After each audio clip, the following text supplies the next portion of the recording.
성경에서 몇 안 되는 순간들만이 갈릴리 바다의 가장자리에서 벌어진 사건처럼 보이지 않는 어둠 속으로 깊이 잠수합니다. 바람은 단순한 바람이 아니었습니다. 폭풍은 단순한 날씨가 아니었습니다. 그것은 집단적인 빙의 현상이 직면하게 될 순간이었습니다. 그것은 날 것 그대로의 영적 전쟁이었습니다. 그리고 바다의 폭력 너머에는 단지 한 사람만이 아니라 타락한 영적 질이 전체를 지배한 존재가 기다리고 있었습니다. 혼돈과 구속 사이의 경계에 있는 그곳에서 예수님의 권위는 단순히 드러나는 것이 아니라 수세기 동안 영역을 지배해온 군단 위에 강제로 행사될 것이었습니다. 그곳에는 평범한 것이 아무것도 없었습니다. 모든 요소가 더 큰 무언가의 암호였고 모든 움직임은 하나의 몸이 아닌 전체 체계를 침투하려는 하나님의 나라가 임박했다는 신호였습니다. 주께서 감행하신 그 밤의 항해는 단순한 이동이 아니었습니다. 그것은 영적 침공의 시작이었고 보이지 않는 곳에 거주하던 수천 년 된 요새들에 대한 하늘의 공세였습니다. 예수께서 제자들에게 배를 타고 건너편으로 가자고 명령하셨을 때 그분은 단순히 휴식을 찾으신 것도 새로운 가르침의 단계로 이끄신 것도 아니었습니다. 그분은 어둠의 영적 영역의 심장부로 가고 계셨습니다. 유대인의 예배에서 잊혀진 땅, 불결함으로 물든 땅, 권세자들이 지배하는 땅, 오래된 언약들이 유지되는 땅으로 말입니다. 겉으로 보기에는 단순한 항해처럼 보였지만 보이지 않는 차원에서는 차원 간의 균열이었습니다. 하늘이 임하려는 땅은 수세기 동안 하나님의 침묵이 지배했고 어둠이 단순히 거주한 것이 아니라 지배했던 곳이었습니다. 마가복음 4장에서 예수께서 해질 무렵 배에 오르시고 곳곳엔 폭풍이 일어났다고 기록되어 있습니다. 그것은 평범한 산들바람도 아니었고 단순한 기후 변화도 아니었습니다.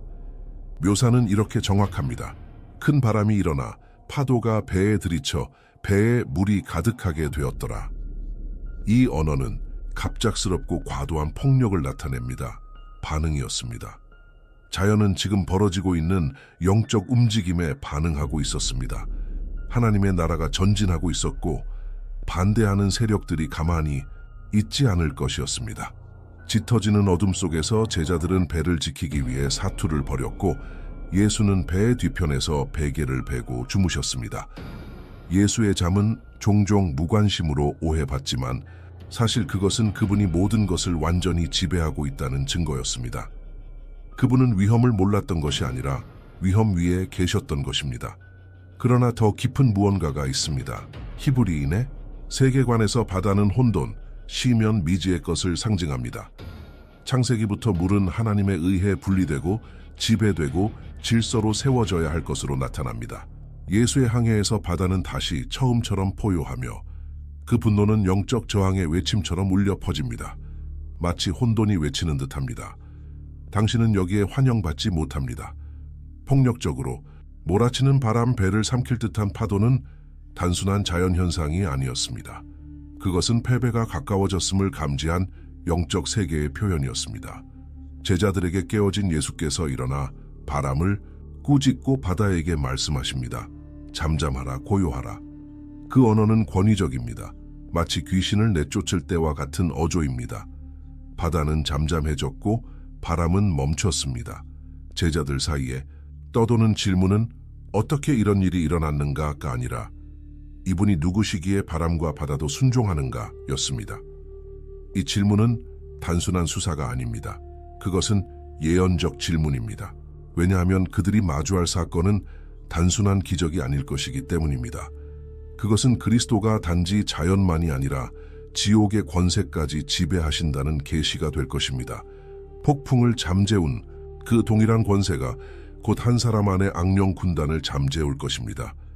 예수께서는 그 항해를 피할 수 있었습니다. 그분은 건너편에 무엇이 있는지 알고 계셨습니다. 그러나 그분은 가셨습니다. 하나님의 계획은 영적 저항 앞에서 결코 물러서지 않기 때문입니다. 오히려 어둠이 안전하다고 착각하는 곳에 더욱 강하게 나아가십니다. 이 지점에서 많은 사람들이 간과하는 미묘한 요소가 있습니다.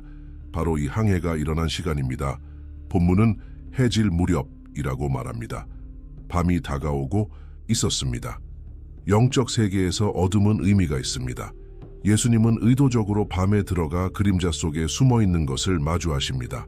사람들은 몸을 움츠리는 시간에, 귀신들은 나타나는 시간이었습니다. 그리고 이는 우연이 아닙니다. 전략입니다. 예수께서는 영적 전투가 벌어질 시간과 장소를 의도적으로 선택하십니다. 그리고 의식적으로 그렇게 하십니다. 배 안에서 제자들은 아직도 폭풍을 두려워하지 않는 분을 따르는 것이 어떤 의미인지 배우고 있었습니다. 그들의 두려움은 단지 배 안으로 밀려드는 물 때문만이 아니라 혼돈 속에서도 쉴 수 있는 분을 이해하지 못했기 때문입니다. 그러나 예수님의 권위는 바로 그렇게 나타납니다. 소리칠 필요도 당황할 필요도 없습니다. 단지 자연스럽게 존재 자체로 드러납니다. 창조주께서 피조물에게 말씀하시는 것처럼 조용히 해라, 내가 여기 있다. 시편 89편 9절은 이미 이렇게 선포하고 있었습니다. 주는 바다의 파도를 다스리시며 그것이 일어날 때 잠잠하게 하시나이다. 제자들이 목격한 것은 바로 이 구절의 살아있는 성취였습니다. 그러나 더 충격적인 일이 곧 일어날 것이었습니다. 예수께서 바다에서 하신 일은 준비에 불과했습니다. 진짜 대결은 물속이 아닌 땅 위에 있었습니다. 그것은 자연 요소가 아닌 수세기 동안 그 땅을 지배해온 영적 구조들과의 대결이었습니다. 게라사 지역의 영은 단순한 의식적 불결함의 연기 아니었습니다. 그것은 억압의 영이었습니다. 무덤, 영적 침묵, 숨겨진 언약들의 땅이었습니다. 예수의 도착을 막으려 했던 바람은 세대에 걸쳐 그 언덕들을 휘감아 주민들을 보이지 않는 세력에 종속시켰던 동일한 바람이었습니다. 예수께서 그 폭풍을 잠재우셨을 때 그분은 단지 배 하나를 구하신 것이 아니라 그 지역의 영적 대기 속에 균열을 내고 계셨던 것입니다. 하늘이 내려오기로 결단하셨습니다. 말씀이 육신이 되어 장막을 치고 휘장을 뚫고 들어오고 계셨습니다. 그리고 게라사 땅에 발을 디디는 그 순간 변화는 단지 한 사람의 삶에만 머물지 않고 한 지역 전체의 역사로 번지게 될 것이었습니다. 예수님의 그 사명을 제자들은 이해하지 못했을 것입니다. 군중들도 마찬가지였습니다. 그러나 보이지 않는 영역에 거주하는 자들은 분명히 느꼈을 것입니다. 왜냐하면 빛이 결코 환영받지 못한 곳에 도착할 때 아무리 깊은 어둠도 침묵을 지킬 수 없기 때문입니다. 그 지역은 아직도 폭풍의 메아리를 담고 있었습니다. 그리고 날이 밝자 예수님의 눈이 처음으로 인간의 저항을 마주합니다. 버려진 땅, 열려있는 무덤, 그리고 거의 만질 수 있을 듯한 영적 침묵으로 물든 지형, 침묵의 지리학, 예수님의 발이 맞은편 땅을 밟았을 때 공기는 희박해 보였습니다. 단순한 지리적 변화가 아니라 분위기의 변화였습니다. 그 환경은 건조하고 무거웠으며 마치 잊혀진 고대의 기억이 짙게 깔린 듯 했습니다. 그곳은 그분을 환영의 박수로 맞이하지 않았고 지나치게 짙은 침묵으로 맞이했습니다. 그분이 밟은 땅은 단순한 이방인의 땅이 아니라 영적으로 버림받은 영역이었습니다. 마치 게라사의 그 언덕에서 하나님의 음성이 오래전에 침묵한 것처럼 느껴졌습니다. 그리고 그 침묵은 외침보다도 더 크게 말하고 있었습니다. 그 근처에는 회당도 없었습니다. 메시아적 기대도 없었습니다. 서기관도 바리새인도 희망에 찬 눈빛을 가진 무리도 없었습니다. 그것은 예언도 기도도 믿음도 없는 곳이었습니다. 그 풍경은 단지 물리적인 것이 아니라 상징적이었습니다. 땅은 상처 입어 있었습니다. 주위의 산들은 마치 구속의 전진을 막으려는 자연의 성벽처럼 둘러싸고 있었습니다. 모든 돌은 버림받음에 의해 조각된 듯했고 마른 언덕에서 죽음의 냄새는 발밑에서 일어나는 먼지만큼이나 생생했습니다. 게라사는 단지 이스라엘 밖의 땅이 아니었습니다. 그것은 아브라함의 하나님과의 언약이 미치지 않는 영적 영역 밖이었습니다. 그것은 자기 시대 안의 유배를 상징했습니다. 예배의 부재, 율법의 부재, 경외심의 부재, 이 모든 것이 거꾸로 된 성소를 형성하고 있었습니다. 예루살렘이 하나님의 임재의 중심으로 성전을 가졌다면 게라사는 혼돈의 중심으로 무덤을 가지고 있었습니다. 이것이 바로 침묵의 지리학이었습니다. 단지 소리가 없기 때문이 아니라 예언적 음성이 없었기 때문입니다.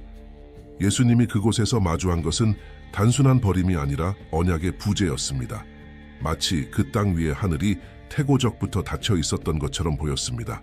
그리고 더 심각한 것은 아무도 그 사실을 인식하지 못했다는 점입니다. 아무도 부르짖지 않았고 아무도 기도하지 않았습니다. 하나님의 침묵은 한 번이라도 그분의 음성을 들어본 사람에게만 두려운 것입니다. 여기에는 그것조차 없었습니다. 그 영적 공허는 결과를 낳았습니다.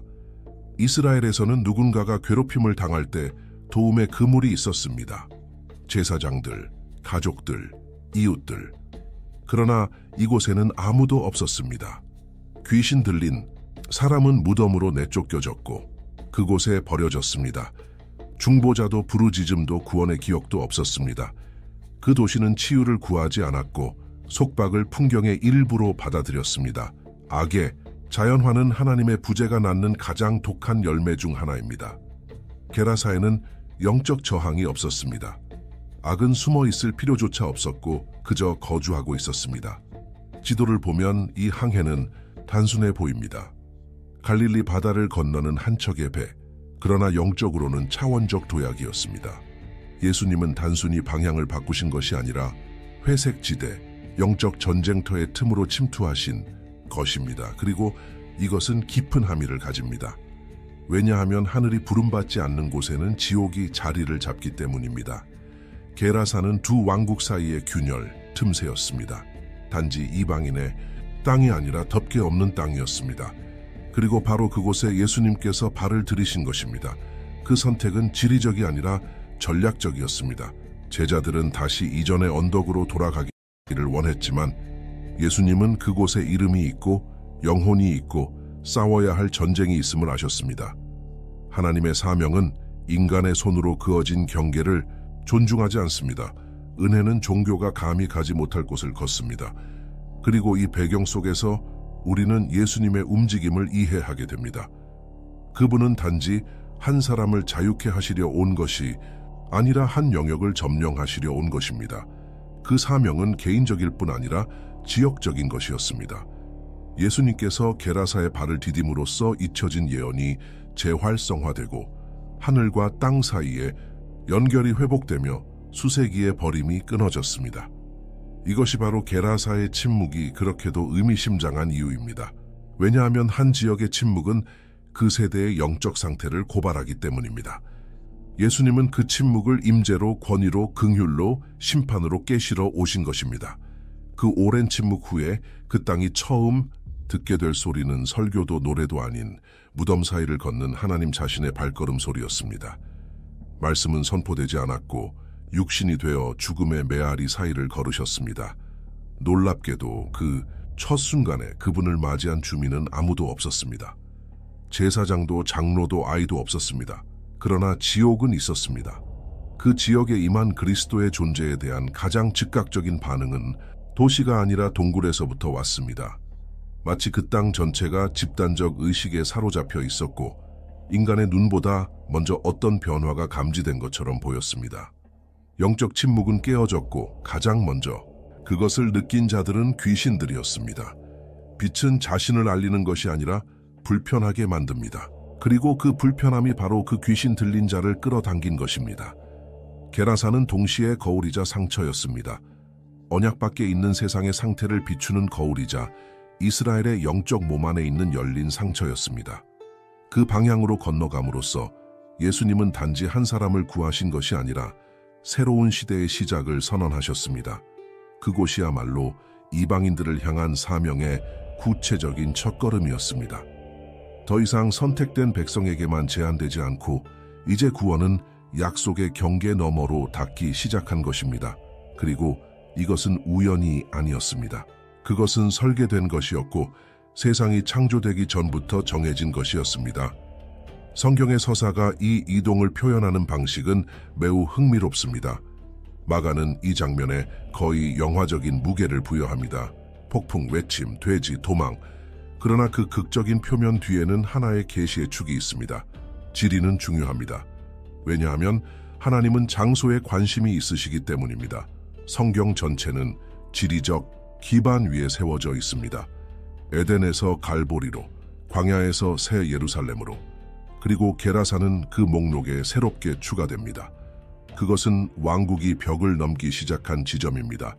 더럽고 잊혀지고 부정한 땅, 그곳이 혈통 밖에서 세워진 첫 번째 제단이 됩니다. 왜냐하면 예수님이 밟는 곳, 그곳이 무덤일지라도 소망이 싹트기 때문입니다. 가버나움이나 심지어 예루살렘과의 대조는 분명합니다.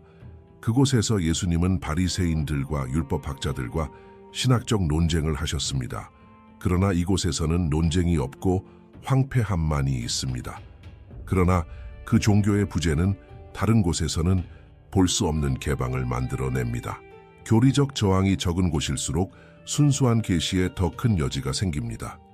게라사는 설교가 필요한 곳이 아니라 접촉이 필요한 곳이었습니다. 그래서 예수님의 존재는 단순한 복음 전도가 아니라 정복이었습니다. 그 땅의 영적 침묵은 말로 채워지지 않았습니다.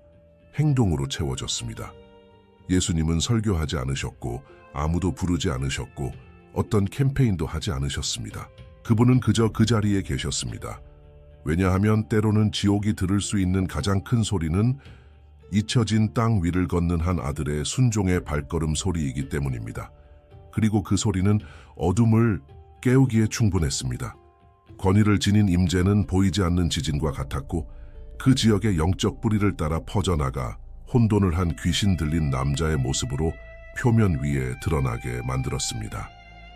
게라사는 너무 오랫동안 자신의 고통을 숨기고 있던 것처럼 보였습니다.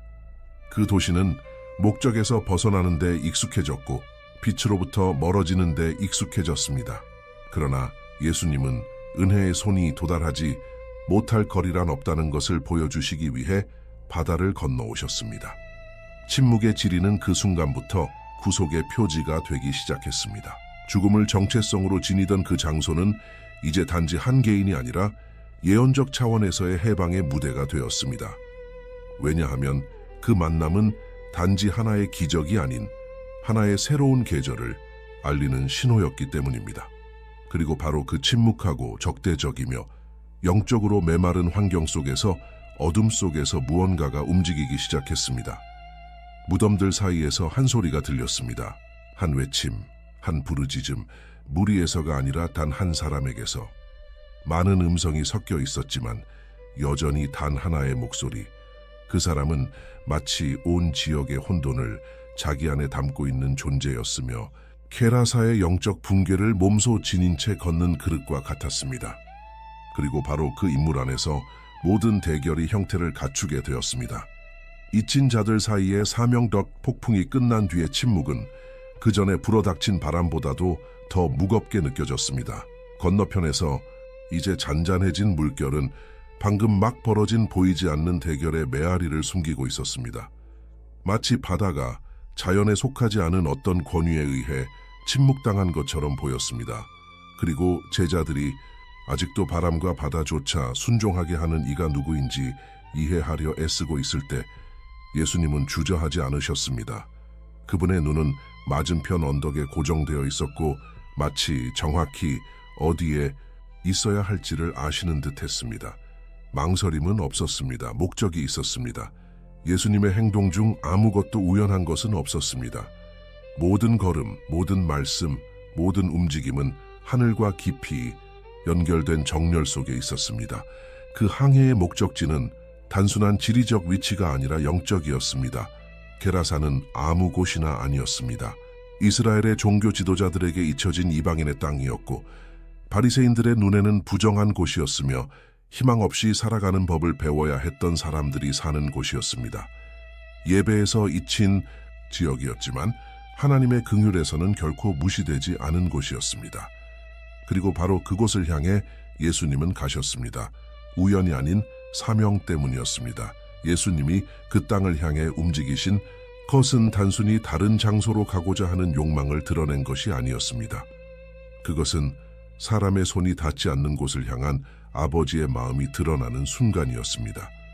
종교 체계가 예루살렘의 성전과 의식에 모든 관심을 집중하고 있을 때 예수님은 경계를 넘으셨습니다. 바다를 넘으셨고 논리를 넘으셨습니다. 왜냐하면 구속을 담은 사랑은 지리적, 문화적, 영적 경계를 인식하지 않기 때문입니다. 그 배 안에서 제자들은 옛 이해를 대표하고 있었습니다.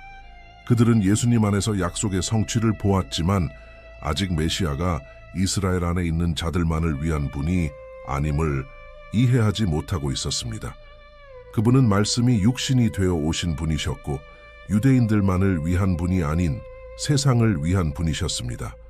그리고 게라사 그 모든 부정함과 우상숭배, 어둠을 지닌 그 땅, 바로 그곳이 이 더 넓은 계시의 첫 무대가 될 것이었습니다. 그곳에서 이방인들을 향한 사명이 시작될 것이며 설교가 아니라 해방으로 시작될 것이었습니다. 예수님을 기다리고 있었던, 아니 더 정확히 말하면 끌려오게 되었던 그 남자는 아무 남자가 아니었습니다. 그는 자신의 육신과 정신에 파괴된 상태 속에서 영적으로 버림받은 한 세대를 상징하고 있었습니다. 그는 단순히 귀신 들린 자가 아니었습니다. 그는 계시에서 밀려난 한 민족이 어떤 모습이 되는지를 보여주는 살아있는 증거였습니다. 무덤 속에서의 그의 외침은 단지 개인의 절망의 메아리가 아니었습니다. 그것은 집단의 음성이었습니다. 이스라엘의 하나님을 부르는 법조차 배운 적 없는 자들의 목소리였습니다. 그럼에도 불구하고 바로 그를 위해 예수님은 바다를 건너셨습니다. 단 한 사람을 위해, 단 하나의 영혼을 위해, 그리고 그 이상으로 씨앗을 심기 위해. 왜냐하면 천국의 왕국이 개입하기로 결단할 때 그것은 보이지 않는 곳에서, 가능성이 없어 보이는 곳에서, 아무도 쳐다보려 하지 않는 곳에서부터 시작되기 때문입니다. 예수님의 이동은 하나님의 나라 자체의 이동이었고 그것은 이스라엘의 경계를 넘어서면서 조용히 선포되었습니다. 구원은 모두를 위한 것이다. 부정한 자들, 잊힌 자들, 거부당한 자들, 아무도 사랑하려 하지 않았던 귀신 들린 자들을 위한 것이었습니다. 선포는 없었습니다. 나팔도 없었습니다. 눈에 보이는 준비도 없었습니다. 그러나 하늘에서는 새로운 단계가 시작되고 있었습니다. 유대의 들판에서 시작된 그 사명은 이제 이방인의 골짜기로 나아가고 있었습니다. 그리고 그 첫걸음은 설교가 아니라 임재였습니다. 예수님의 잊힌 땅에서의 존재 자체가 이미 하나의 설교였습니다. 그분의 침묵은 성전에서의 어떤 설교보다도 더 웅변적이었습니다. 그곳에 가시겠다는 그분의 결정은 복음 그 자체의 움직임이었습니다.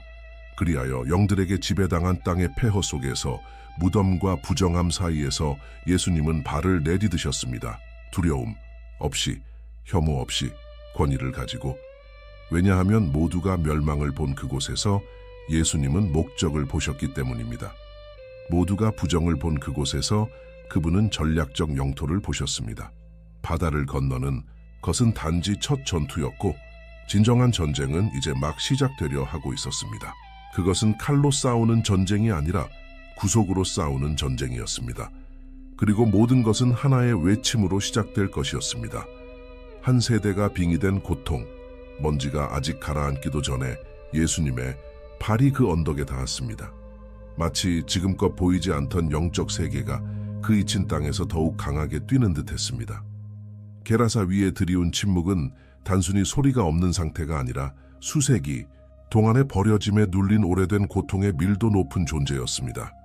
그곳 무덤과 돌들 그림자들 사이에서 메시아는 단지 한 남자를 마주하신 것이 아니라 집단적 외침이 육신으로 나타난 형상을 마주하셨습니다. 그 목소리들은 현재에서 오는 것이 아니라 억압의 세월 조상들과 맺은 언약, 복구되지 않은 영적 균열들로부터 오는 것이었습니다. 그 땅은 단순히 귀신의 존재를 용인하는 것이 아니라 그들을 먹이고 있었습니다.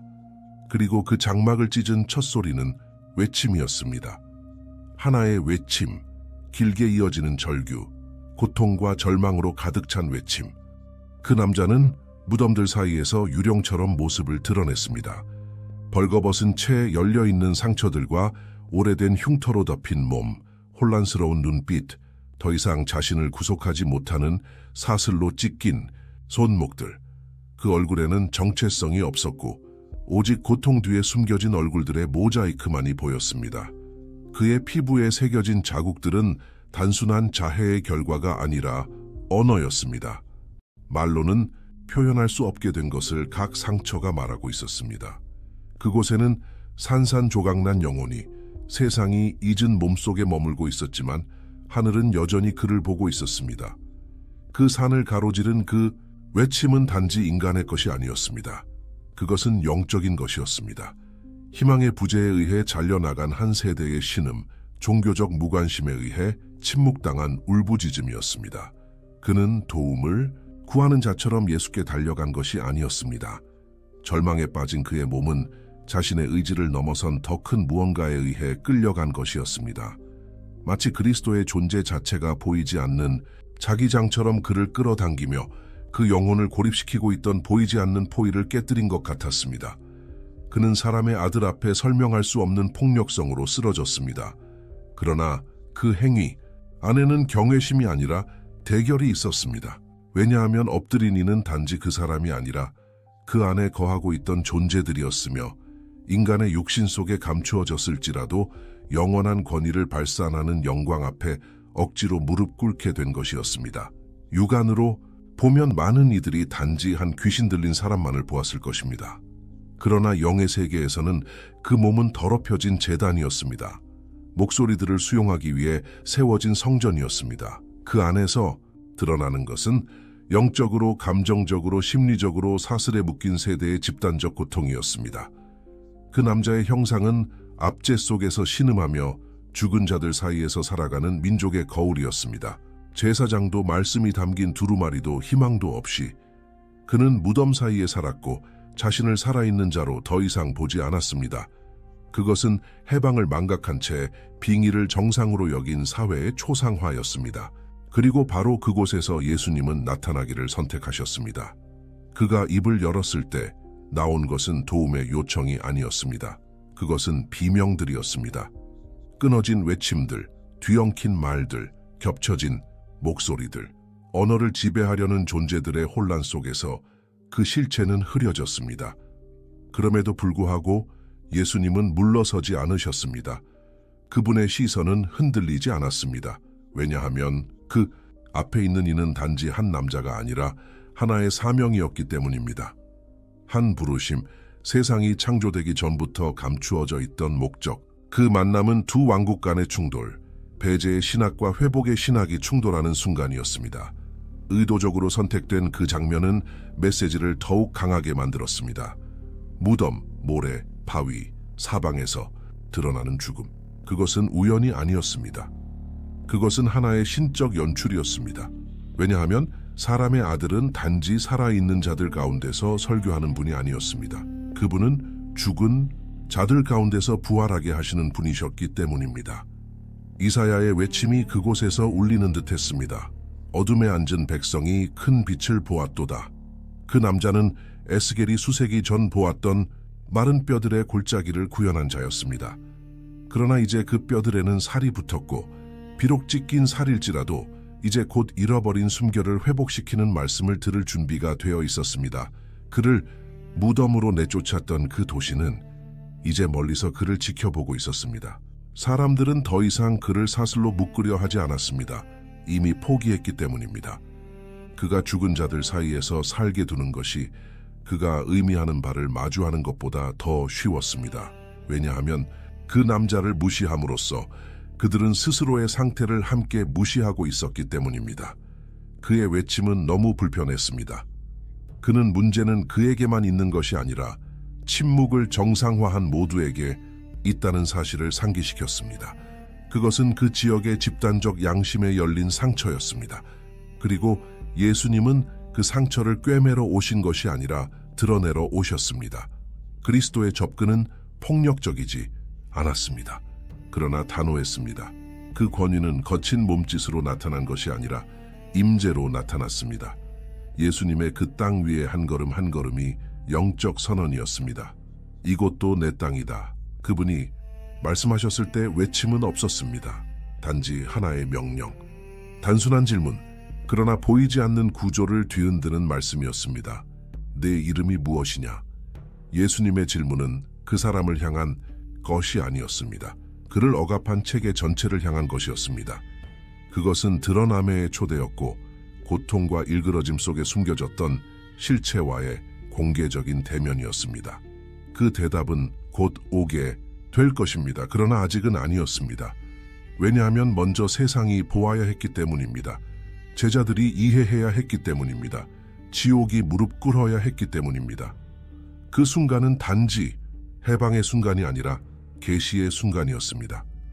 그 지역을 붙잡고 있던 영적 구조물들에 대한 선전포고였습니다.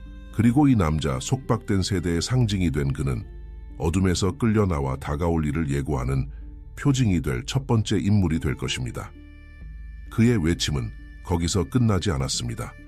오히려 그것은 더 큰 무언가의 시작이었습니다. 그리고 그 이름이 마침내 발설되는 순간 기품의 층들이 흔들리기 시작할 것입니다. 혼돈의 육화. 그 말은 망설임 없이 나왔습니다. 외침도 아니었습니다. 공기를 가르는 칼날처럼 차가운 말이었습니다. 내 이름은 군대니 우리들은 많음이라. 하지만 이 문장은 종종 단순히 수량을 나타내는 상징으로만 보이지만 그 안에는 훨씬 더 깊고 더 불편한 무언가가 숨겨져 있었습니다. 그것은 단순히 여러 귀신이 한 사람 안에 있다는 묘사가 아니었습니다. 그것은 악이 자리를 얻게 되었을 때 어떻게 구조를 갖추고 군사화되고 단지 개인이 아니라 지역과 문화, 세대에까지 뿌리를 내리는지를 드러내는 어두운 계시였습니다. 그 벌거벗고 상처 입고 멍한 눈빛과 거친 숨을 쉬는 그 남자는 더 이상 자신의 의지로 말하지 않았습니다. 그는 이제 하나의 무대가 되었고 집단적 현실이 드러나는 장소가 되었습니다. 그 안에는 어둠의 존재들이 하나의 공통된 목표 아래 정렬되어 있었습니다. 혼돈을 왕으로 삼고 빛이 다가오는 것을 막는 것. 군대라는 단어는 로마 시대의 6,000명의 병사로 구성된 군단을 의미했습니다. 조직되고 훈련받고 규율 있는 존재들. 이 연관은 결코 우연이 아니었습니다. 예수님께서 그 대답을 들으셨을 때 단지 이름을 들은 것이 아니라 한 남자의 영혼에 뿌리 내린 악의 정권 구조를 들으신 것이며 그 뿌리는 그 지역 전체에까지 미쳐 있었습니다. 게라사는 더 이상 단지 외곽 지역이 아니었습니다. 그것은 하나의 영적 요새였습니다. 혼돈이 무질서하게 존재하는 것이 아니라 전략적으로 자리 잡은 거점이었습니다. 그 남자 안의 목소리들은 무작위로 외치지 않았습니다. 그들은 예수님이 누구신지를 알고 있었습니다. 그분의 권세를 알고 있었고 다음 행동을 두려워했습니다. 이 집단적 빙의는 그 전투가 단순한 개인적 문제가 아니라는 것을 보여주었습니다. 그것은 영적 세계에서의 지정학적 대결이었습니다. 그 몸은 보이지 않는 왕국의 대사관처럼 기능하고 있었고 그 만남은 전쟁 선언이었습니다. 성경은 마귀가 강요하다고 말합니다. 에베소서 6장에서 바울은 정사들과 권세들에 대해 말하며 어둠 속에도 계층적 구조가 존재함을 명확히 합니다. 그것은 명확히 정의된 기능을 가진 군대처럼 작동하는 시스템, 명령체계입니다. 우리는 많음이라는 그 영의 대답은 단순한 존재의 진술이 아니었습니다. 그것은 경고였습니다. 그 지역, 그 사람, 그 시간 모두가 더 큰 무언가에 의해 관리되고 있다는 경고였습니다. 그 땅 위에는 어둠의 행정이 작동하고 있었습니다. 이 장면은 또한 하나의 패턴을 드러냅니다. 악은 항상 제도화되기를 원합니다. 단지 들러붙는 것으로는 만족하지 않습니다. 지배하려 합니다. 에덴에서도 뱀은 단순히 하와를 속이려 한 것이 아니라 땅에 대한 합법적 지배권을 원했습니다. 그리고 게라사에서 군대는 그 동일한 의도를 상징했습니다. 혼돈을 시스템으로 바꾸고 고통을 일상으로 만들며 속박을 정상화하는 것. 한 영혼 안에 그렇게 많은 귀신이 존재했다는 사실은 적이 영적 경계가 없는 곳에서 제한 없이 침투한다는 것을 보여줍니다. 그 남자의 영적 보호의 부재, 정서적 취약함, 사회적 배제로 인해 그는 귀신 무리의 그릇이 된 것입니다. 그는 영적 경계가 사라진 인류의 상징이었습니다. 놀라운 점은 군대는 숨기려 하지 않았다는 사실입니다. 그는 스스로 드러냅니다. 하지만 그것은 겸손 때문이 아니라 전략 때문이었습니다. 드러냄을 통해 그는 협상을 시도합니다. 완전한 추방을 피하려 합니다. 적은 그리스도 앞에서는 힘으로 맞설 수 없음을 압니다. 하지만 술수로 저항하려 합니다. 사탄이 광야에서 예수님과 협상하려 했던 것처럼 이 존재들도 자신의 운명을 두고 협상하려 합니다. 우리를 무적행으로 보내지 마소서. 이 간청은 신학적으로 깊은 진리를 드러냅니다. 지옥은 심판의 때가 정해져 있다는 것을 알고 있습니다. 하지만 그리스도의 행동 하나로 그 시간이 앞당겨질까 두려워합니다. 그들이 무적행으로 보내지 말아달라고 요청한 것은 예수님의 능력뿐만 아니라 시간과 심판에 대한 권위를 인정했다는 뜻입니다. 요한계시록 20장에서 언급되는 그 무적행은 악한 자들이 최종적으로 갇히게 되는 곳입니다. 그러나 그리스도 앞에서는 시간조차 무릎을 꿇습니다. 영원히 지금을 덮칩니다. 어둠이 가장 두려워하는 것은 단지 쫓겨나는 것이 아니라 정해진 시간보다 먼저 끝나는 것입니다. 예수님의 권위는 악의 순환을 불안정하게 만듭니다. 영원해 보였던 패턴들을 끊어버립니다. 그리고 바로 그것이 군대가 두려워한 것입니다. 자신의 시스템의 종말, 그 짧은 대화 속에서 제자들의 눈에는 보이지 않았지만 영적 세계에서는 두 정권이 충돌하고 있었습니다. 그리스도 안에 육화된 하늘의 나라와 그 남자 안에 육화된 어둠의 제국. 그것은 단순한 개인의 해방이 아니었습니다. 그것은 지배의 전복이었습니다. 그 축사는 사실상 한 지역의 영적 개혁이었습니다. 예수님이 명령하셨을 때 그분은 단순히 한 영혼을 정결케 하신 것이 아니라 보이지 않는 요새를 무너뜨리신 것이었습니다. 단순히 귀신들을 쫓아낸 것이 아니라 오래전부터 그 지역을 지배해온 악의 시스템의 기반을 뿌리째 뽑으신 것이었습니다. 하지만 거기서 끝이 아닙니다. 예수님께서 귀신들이 돼지들 속으로 들어가도록 허락하신 것은 약함이 아니라 노출이었습니다. 그분은 귀신들이 보이지 않는 영역에서 보이는 영역으로 나와 그들의 본질을 드러내도록 허락하셨습니다. 돼지들 속으로의 도피와 그 동물들의 광란은 지금껏 감춰져 있던 것을 공공연히 드러냈습니다. 영적으로 의심되던 것이 이제는 구체적인 사건이 되었습니다. 보이지 않던 것이 가시화되었고 아무도 그 지역을 지배하고 있던 정체를 부정할 수 없게 되었습니다. 그 순간 돼지들이 체현한 혼돈은 무너지고 있는 악의 체계의 물리적 상징이었습니다.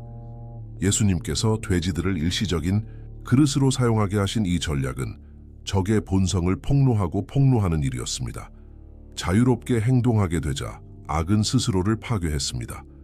돼지들이 바다로 뛰어든 것은 밀쳐졌기 때문이 아니라 그들 안에 들어간 존재들이 자멸적이었기 때문입니다. 악은 절대 건설하지 않습니다. 항상 부패시키고 파괴합니다. 예수님은 이 장면을 통해 게라사 사람들에게 자신들이 보이지 않게 용인했던 것이 실은 그들을 서서히 죽이고 있었던 독이라는 사실을 보여주셨습니다. 이제 모두가 그것을 눈앞에서 보았기에 아무도 모른다고 할 수 없었습니다. 어둠은 드러났고 혼돈을 용인하는 대가도 명백해졌습니다. 그럼에도 불구하고 이처럼 엄청난 계시 앞에서 사람들은 기뻐하지 않았습니다. 오히려 불안해했습니다. 왜냐하면 누구나 감추어진 것을 보고 싶어 하는 것은 아니기 때문입니다. 무지 속에는 안락함이 있고 포로, 생활 속에는 익숙함이 있습니다. 죽은 돼지들과 해방된 남자, 그리고 서 계신 예수님 앞에서 더 큰 대결이 시작되고 있었습니다. 진실과 눈 멀기를 원하는 마음 사이의 충돌, 혼돈은 쫓겨났지만 하나님의 질서가 받아들여질 수 있을지는 아직 시험대 위에 있었습니다. 그 긴장 속에서 보이지 않던 것이 드러나고 사람들의 입은 닫혀있는 그 경계에서 다음 장면이 펼쳐집니다. 무리가 다가오기 시작했습니다. 그러나 기쁨으로도 경배로도 아니었습니다. 그들은 두려움 속에서 오고 있었습니다. 그 남자에게서 떠나간 존재가 아니라 이제 그들 앞에 서 있는 분을 두려워하며, 왜냐하면 빛은 단순히 어둠을 밝히는 것이 아니라 그 빛 앞에 우리는 반드시 어떤 반응을 해야 하기 때문입니다. 말씀이 외쳐지지 않아도 되는 이유 계속하기 전에 이 내용이 당신의 삶의 축복이 되었다면 좋아요를 누르고 댓글을 남기고 공유해 주세요. 채널을 구독하시고 만약 이 채널을 축복하고 싶으시다면 고마워요 버튼을 클릭하시고 어떤 금액이든 후원해 주세요. 혹은 멤버십에 가입하셔도 좋습니다. 그렇게 우리는 더욱 깊은 연구와 향상을 위해 계속해서 투자할 수 있고 당신의 삶에 더욱 큰 축복이 될 수 있습니다. 계속해서 이제 그 장면은 이상한 침묵으로 가득 차 있었습니다. 죽은 돼지들은 물 위에 떠오른 채 한 영적 붕괴에 침묵하는 증인처럼 자리하고 있었습니다. 이전에 귀신 들렸던 남자는 이제 완전히 제정신으로 옷을 입은 채 앉아 있었고 그를 둘러싼 무리의 내면 속 혼란과 대조되고 있었습니다. 마치 공기가 보이는 것을 넘어서는 무언가로 가득 차 있는 듯 했습니다. 해방은 일어났지만 인간의 눈이 기대했던 방식으로는 아니었습니다. 외침도 물리적 충돌도 의식도 없었습니다. 단 하나의 명령, 한마디 말씀, 그리고 그 말씀으로 온 어둠의 제국이 무너졌습니다. 그곳 보이지 않는 잔해들 사이에서 예수님은 영원한 원리를 가르치고 계셨습니다. 진정한 능력은 목소리의 크기에 있는 것이 아니라 말씀하시는 분의 정체성에 있다는 것을. 하나님의 아들의 권위는 어떤 쇼나 도구, 의식으로 증명될 필요가 없었습니다. 예수님은 종교적 상징을 들지 않으셨고 지팡이를 휘두르지도 않으셨으며 주문을 외우지도 않으셨습니다. 그분의 존재 자체가 충분했습니다. 그분의 말씀은 동시에 창조적이고 파괴적이었습니다. 해방을 창조하고 사슬을 파괴했습니다. 창세기처럼 모든 것이 그분의 음성으로 존재하게 되었던 것처럼 여기서도 그분의 말씀이 현실을 굴복시켰습니다. 만물을 창조하신 말씀, 그 말씀이 이제 사람들 사이를 거닐며 물리적 세계뿐만 아니라 보이지 않는 차원에도 명령을 내리고 계셨습니다. 귀신들은 그리스도 앞에서 저항하지 않았습니다. 즉각적으로 복종했습니다. 그들은 그분의 권위를 의심하지 않았습니다.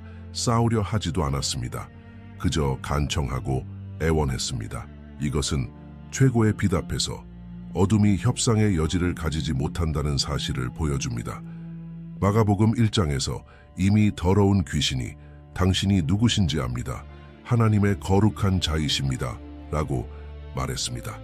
영적 실제는 하늘의 위계를 잘 알고 있습니다. 그리고 예수님 앞에서는 의심의 여지가 없습니다. 그분은 단지 예언자가 아니라 왕이십니다. 그리고 왕이 말씀하실 때 온 우주는 무릎을 꿇습니다. 이 장면은 더 오래된 한 장면을 떠올리게 합니다. 주께서 모세에게 나는 스스로 있는 자다 라고 말씀하셨던 그때, 그 동일한 존재가 이제 게라사의 무덤 사이를 걷고 계십니다. 바다를 가르셨던 하나님이 이제 한 남자의 영혼을 가르고 계셨습니다. 그리고 그 명령, 그 말씀은 육체의 힘이 아니라 영원한 무게로 가득 찬 것이었습니다. 그 힘은 스스로를 정당화할 필요도, 반복할 필요도, 연극처럼 과장할 필요도 없는 종류였습니다. 그리스도의 권위는 당시의 종교적 패러다임을 완전히 허물고 있었습니다. 당시의 종교 지도자들은 복잡한 의식, 금식, 긴 기도, 외적인 규율에 익숙해져 있었습니다. 그러나 그 이방인의 땅에서 예수님은 하나님의 나라는 공로나 공식으로 작동하지 않고 정체성의 정렬로 작동함을 보여주고 계셨습니다. 그분은 체계의 허락이 필요 없었습니다. 그분의 명령은 단순했습니다. 그러나 그 명령은 자연계뿐 아니라 보이지 않는 영역까지 다스릴 수 있는 자의 말씀이었습니다. 폭풍, 바다, 귀신, 사람들 모두가 그 앞에 무릎을 꿇었습니다. 그리고 그 무릎 꿇음은 외침 때문이 아니라 진리 때문이었습니다. 제자들은 자신들이 목격하고 있는 것을 아직도 이해하고 있는 중이었습니다. 그들은 예수님이 말씀 한마디로 바다를 잠재우는 것을 보았습니다. 그러나 이제 그 동일한 말씀이 영혼을 자유롭게 하는 것을 보고 있었습니다. 그들은 하나님 나라에서는 외침이 권위를 보여주는 것이 아니라 절망을 드러내는 것이라는 것을 배우고 있었습니다. 예수님의 침묵과 짧고 정확한 말씀은 수천 개의 종교 설교보다도 더 많은 것을 가르치고 있었습니다.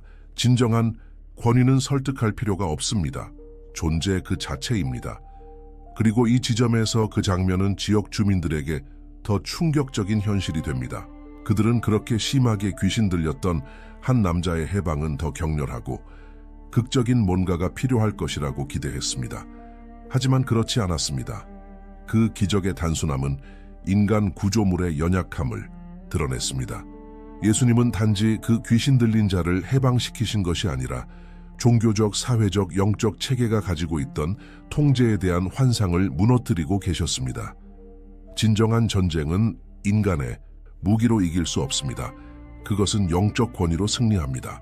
그리고 그것은 회당에서 배울 수 있는 것이 아니라 아버지로부터 받아야 하는 것입니다. 주민들이 도착해 변화된 남자를 보았을 때 그들은 부정할 수 없는 진실 앞에 마주하게 되었습니다. 수년 동안의 억압과 사슬, 시도들이 실패했던 그 일을 예수님은 단 몇 분, 단 하나의 말씀으로 이루셨습니다. 그것은 인간의 모든 노력이 본질적으로 영적 전쟁 앞에서는 무력하다는 것을 드러냈습니다. 그리고 동시에 그들에게 응답을 요구했습니다. 예수님께서 이런 권세를 가지셨다면 그들이 지금까지 용납했던 모든 것들이 이제는 심판 아래에 있다는 뜻이었기 때문입니다. 그 한 남자의 해방은 포로 상태에 익숙해진 한 세대 전체에 대한 심판이기도 했습니다. 예수님의 침묵과 군중의 공포 사이의 대조는 극명했습니다. 그들은 기뻐하지 않았습니다. 예배하지도 않았습니다. 그들은 두려워했습니다. 왜냐하면 그리스도의 평안은 빛에서 멀어진 자들의 내면 속 혼돈을 드러내기 때문입니다. 그들은 그 남자가 사슬에 묶인 채 떨어져 있고 제어된 채 있는 것을 더 편안하게 여겼습니다. 하지만 이제 그가 온전하고 깨끗하며 정신이 맑아지자 그들이 불편해졌습니다. 그 기적은 하나님의 영광만을 드러낸 것이 아니라 어둠에 익숙해진 그 백성의 위선을 드러낸 것입니다. 통제된 혼돈 속에 사는 것이 하나님의 질서가 요구하는 변화를 받아들이는 것보다 쉬웠던 것입니다. 이 장면은 성경 전체에서 반복되는 장면입니다. 출애굽기 19장에서 이스라엘 백성은 영이 나는 산을 보며 하나님이 직접 말씀하지 않기를 요청했습니다. 그들은 모세가 대신하기를 원했습니다. 왜냐하면 권위를 지닌 하나님의 음성은 아직 온전히 순복되지 않은 마음의 떨림을 일으키기 때문입니다.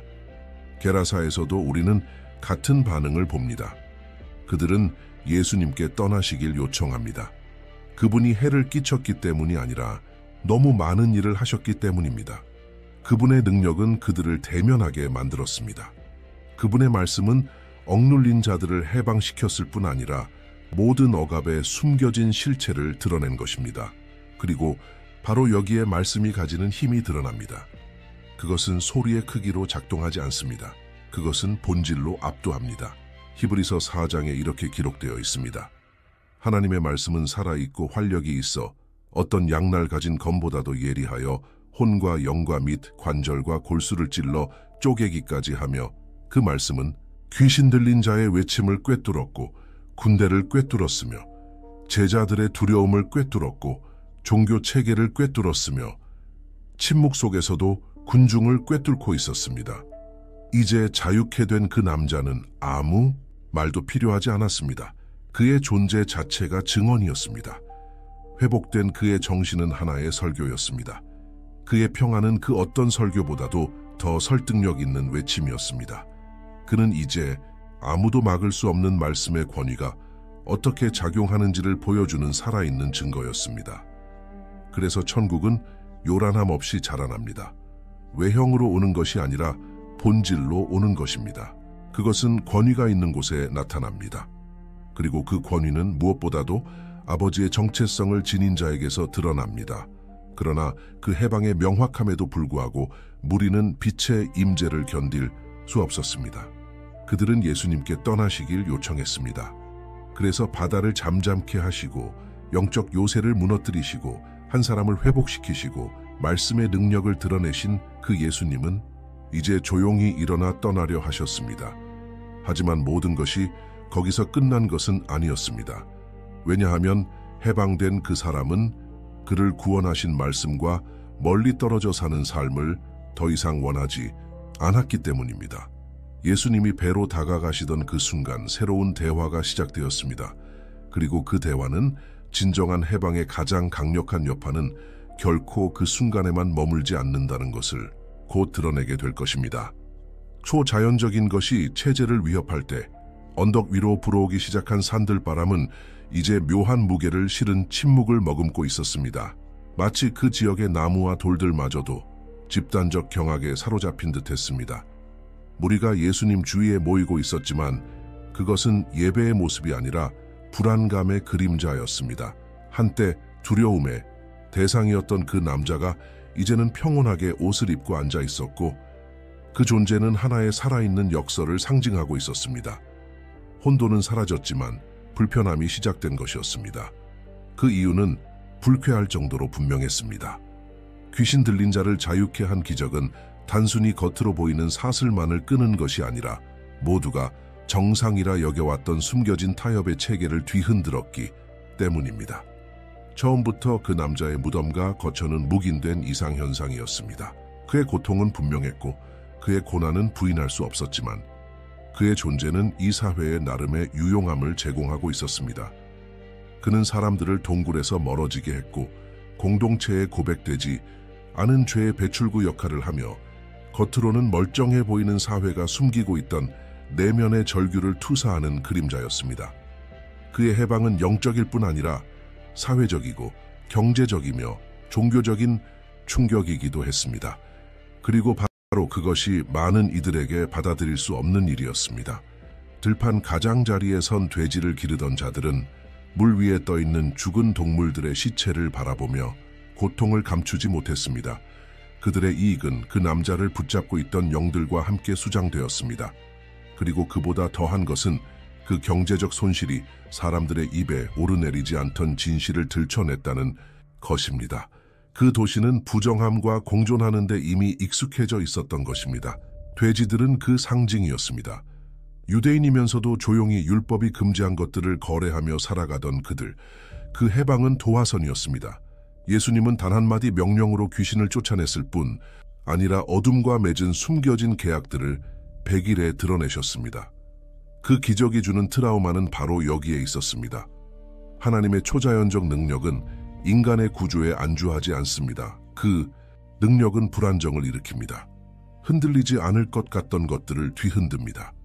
많은 경우 인간이 누리는 안락함은 죄와의 타협 위에 세워져 있습니다.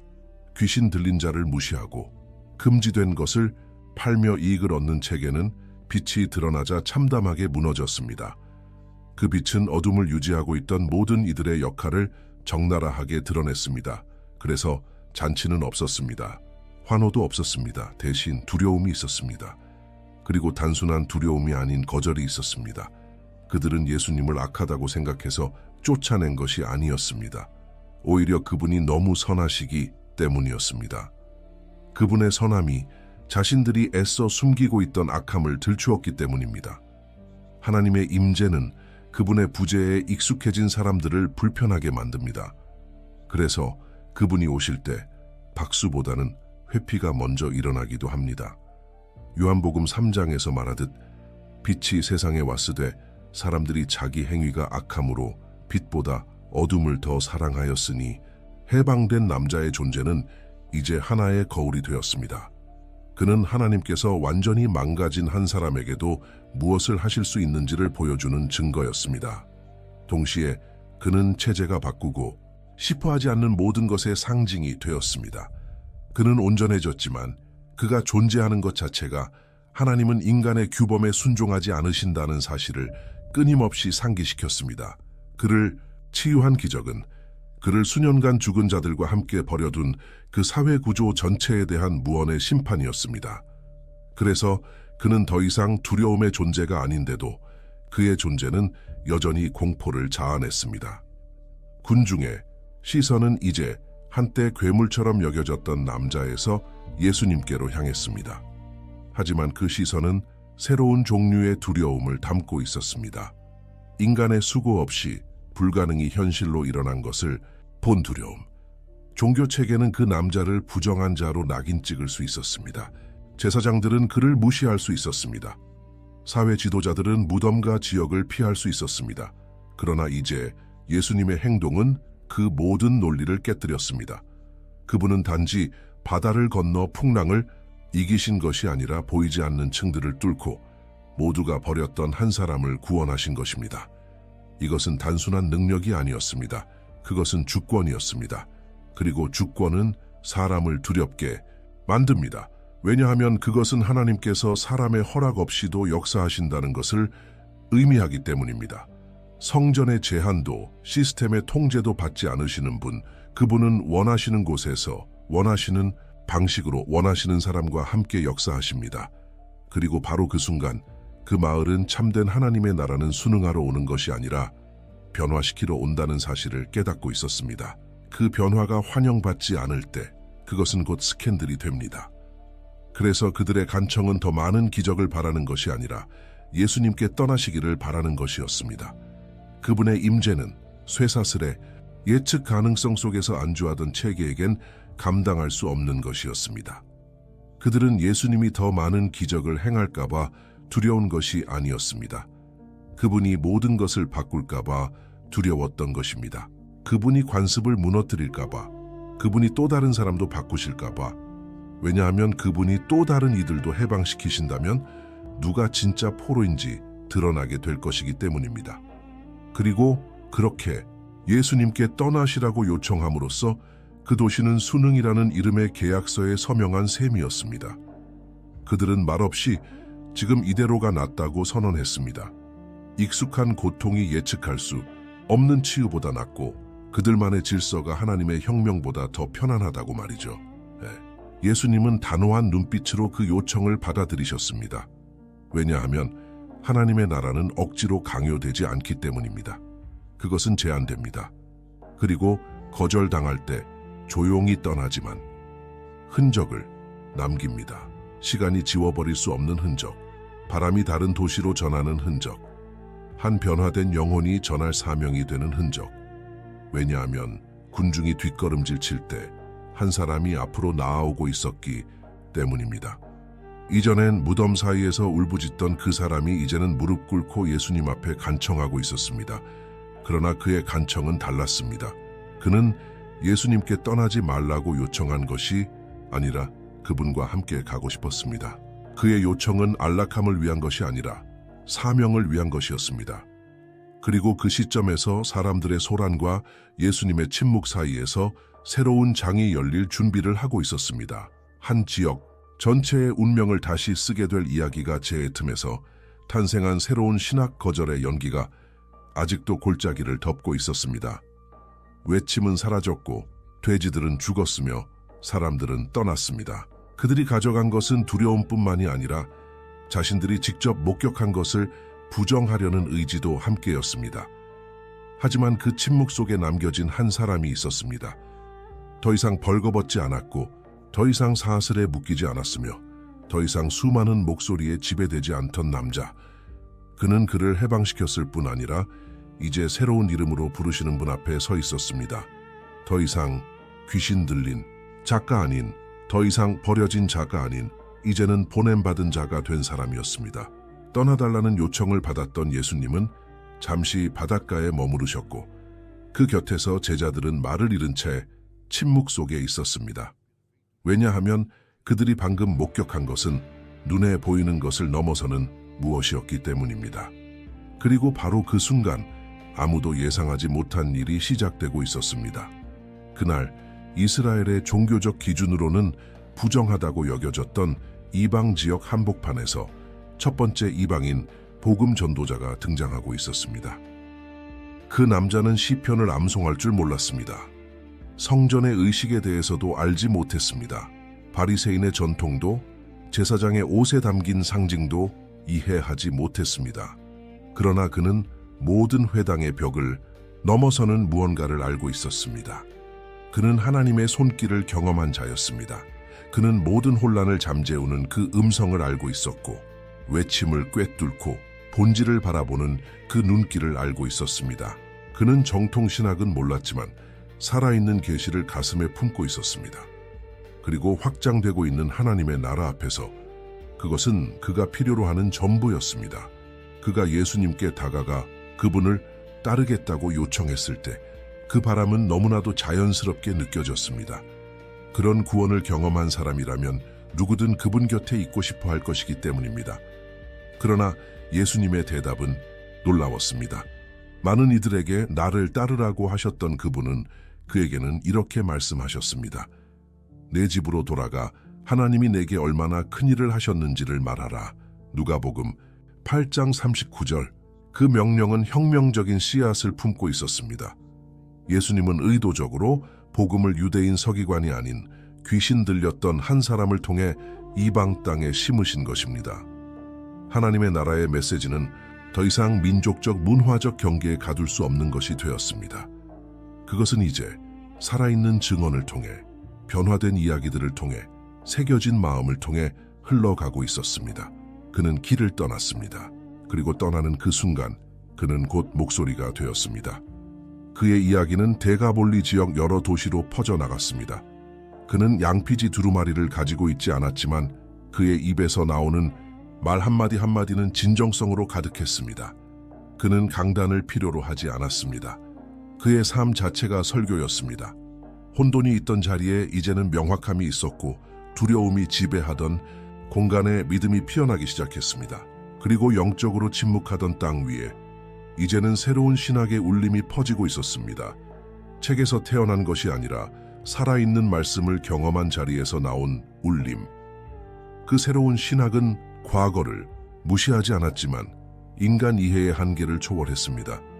그것은 종교적 공식에 무릎 꿇지 않고 하나님의 임재 앞에 무릎 꿇는 신학이었습니다. 자격이 아닌 자비에 기초한 신학, 정결, 의식이 아닌 진실한 믿음을 요구하는 신학. 그 전 귀신 들렸던 자는 복음을 증거하면서 교리를 외운 것이 아니라 만남을 전했습니다.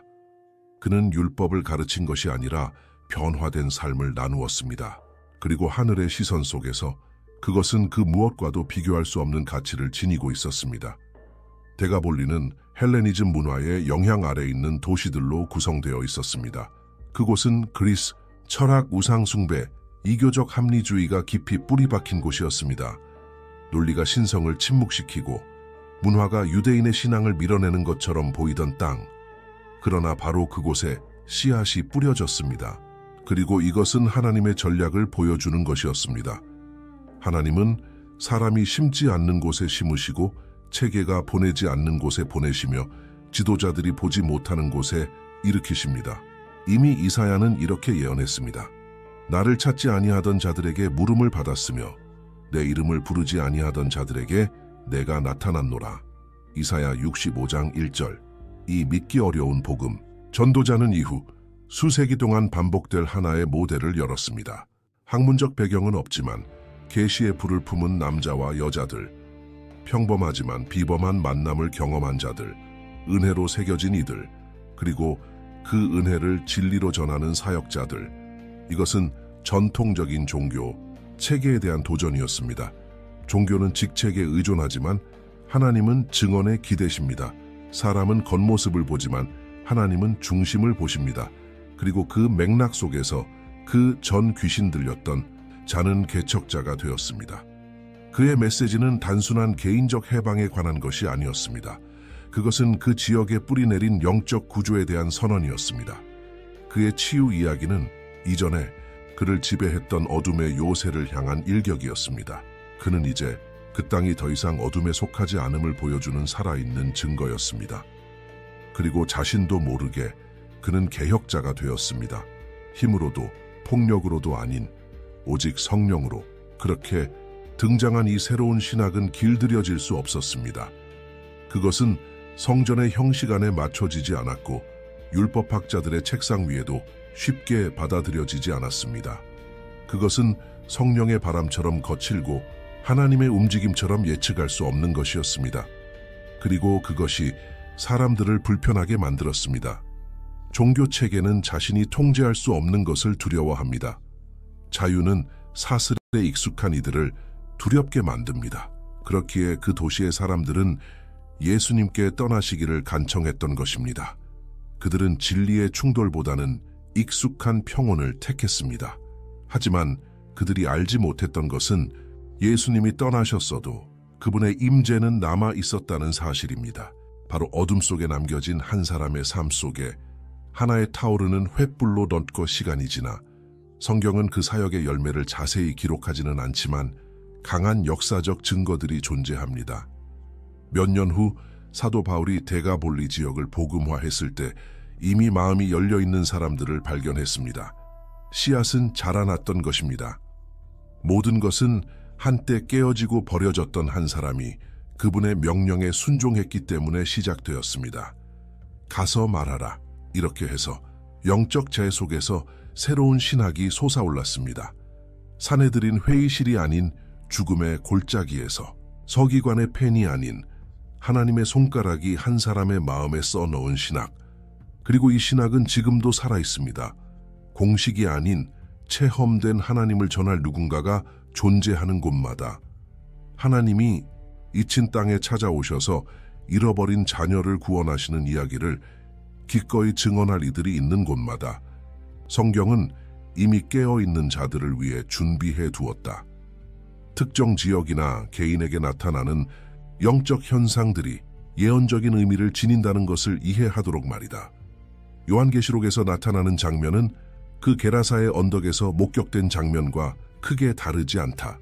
악령들이 군대처럼 움직이며 조직되어 있고 목적을 가지고 있으며 인간이 아닌 그들을 기다리는 운명 자체에 의해 공포에 질린 존재들이다. 내 이름은 군대다 라는 표현은 마치 묵시적인 경고처럼 울려 퍼진다. 우리는 많고 우리는 다시 올 것이다. 요한계시록 20장 1절에서 3절은 한 천사가 무저갱의 열쇠를 가지고 내려와 큰 용을 결박하는 장면을 보여준다. 흥미롭게도 게라사에서의 해방의 장면에서 귀신들은 예수께 무저갱으로 보내지 말아 달라고 간청한다. 그들은 예언된 운명을 알고 있었다.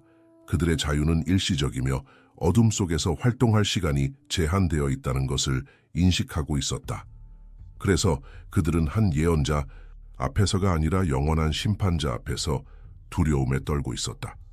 수천의 귀신으로 이루어진 그 군대는 종말의 시대에 있을 집단적 반역의 영을 상징했다. 시대의 끝에는 무덤 사이에서 울부짖는 한 영혼만이 아니라 온 민족이 하나님께 대적하는 영적 이데올로기에 매혹될 것이다. 그때는 소유가 문화가 되고 영적 실명이 제도화되며 빛에 대한 저항은 진보로 찬양받게 될 것이다. 그러므로 그 한 남자의 해방은 새벽녘의 등불과 같았으며 다가오는 새벽은 구원만이 아니라 심판도 함께 가져올 것임을 알리고 있었다. 귀신들이 예수 앞에서 외친 그 절규는 연극이 아니었다. 그것은 종말론적 고백이었다. 그들은 그분이 누구인지 알고 있었다. 그들은 육신을 입은 말씀, 때가 되면 더 이상 종이 아닌 왕으로, 불꽃 같은 눈과 많은 물소리 같은 음성을 지닌 분으로 오실 그분 앞에 서 있었다.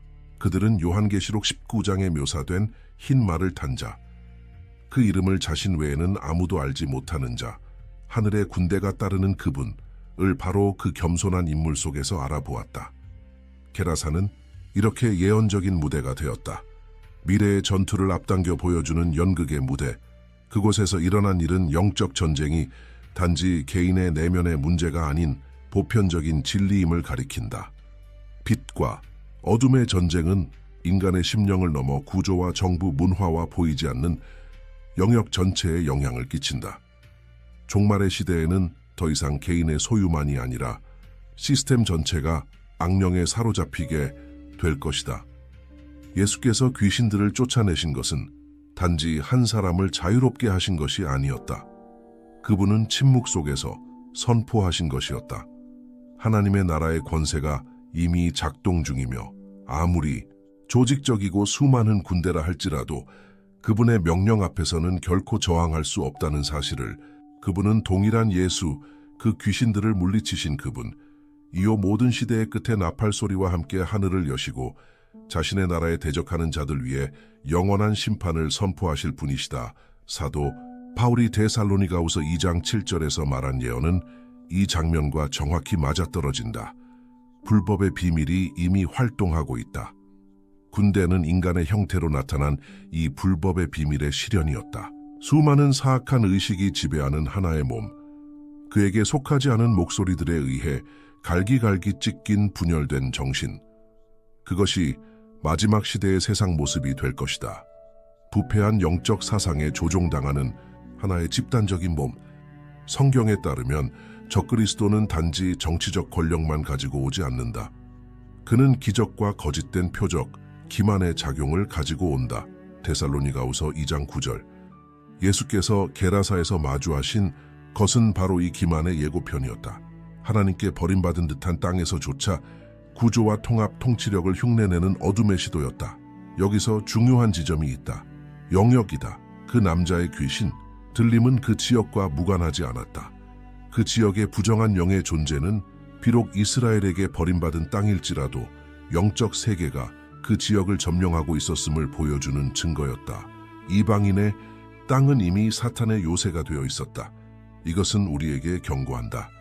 마지막 날은 단지 개인의 소유가 아니라 지역 전체 위에 세워진 영적 요새들에 대한 싸움이 될 것이라는 것을. 이 게라사는 사람들에게 버림받은 땅이었지만 하나님께서는 그곳을 자신의 권세를 드러내는 장소로 선택하셨다. 귀신이 자라던 돼지의 땅에서 하나님의 말씀이 그 권위를 드러내셨다.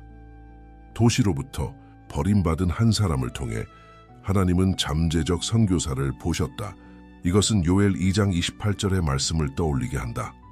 내가 내 영을 모든 육체에 부어주리니 자격 있는 자에게가 아닌 잊힌 자들, 상한 자들, 가능성 없어 보이는 자들에게. 그러므로 레기온과의 만남은 단순한 해방이 아니었다.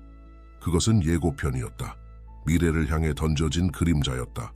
영적 눈이 열린 자는 그것을 통해 더 강렬한 일이 오고 있음을 볼 수 있었다.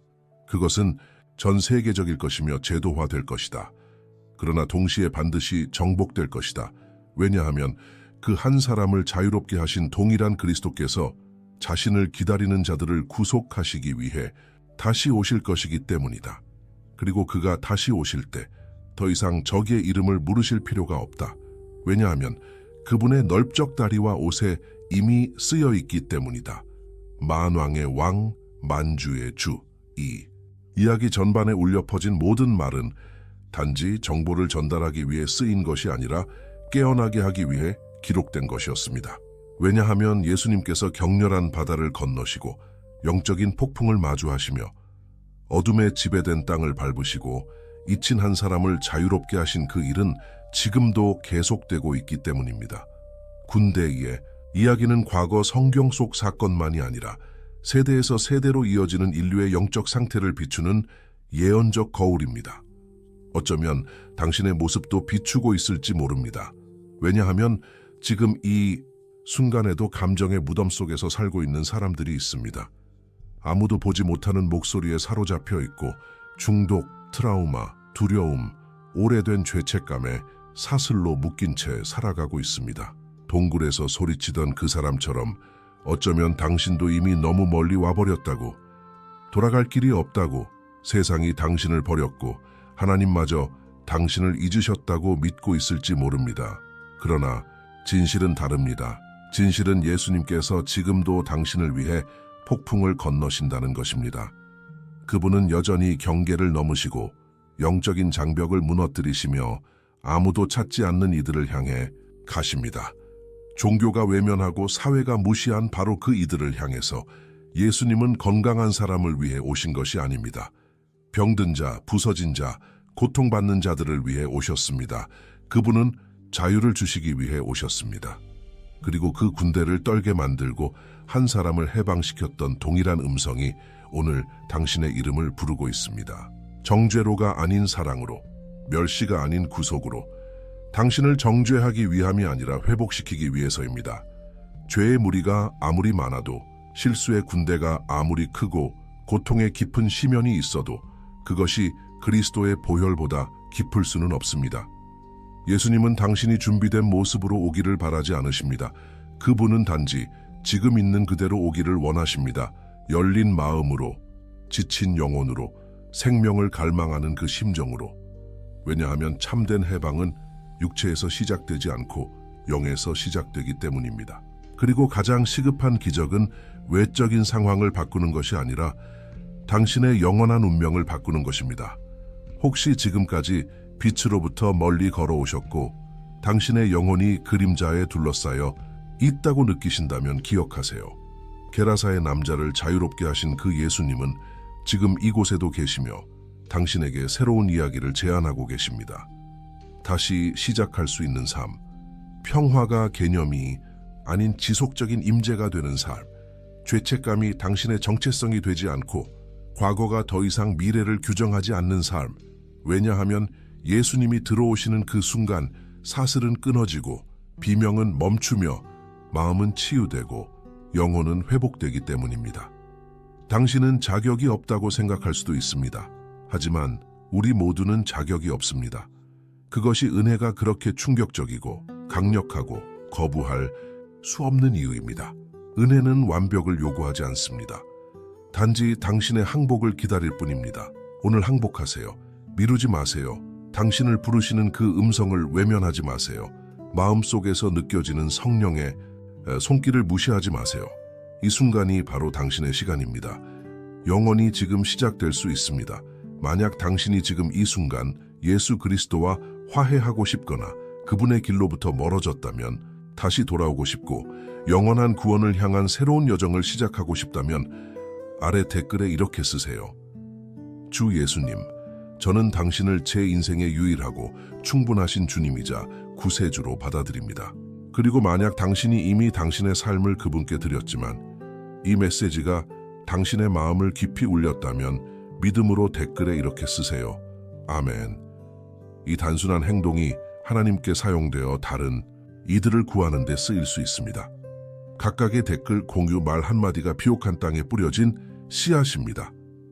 그리고 당신을 통해 하나님의 나라는 아직도 영혼의 무덤 속에 갇혀있는 많은 이들에게 도달할 수 있습니다. 왜냐하면 예수님은 지금도 바다를 건너십니다.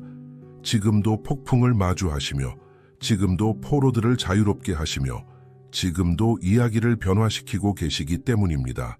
그 중 하나는 바로 당신의 이야기입니다. 다음에 또 만나요.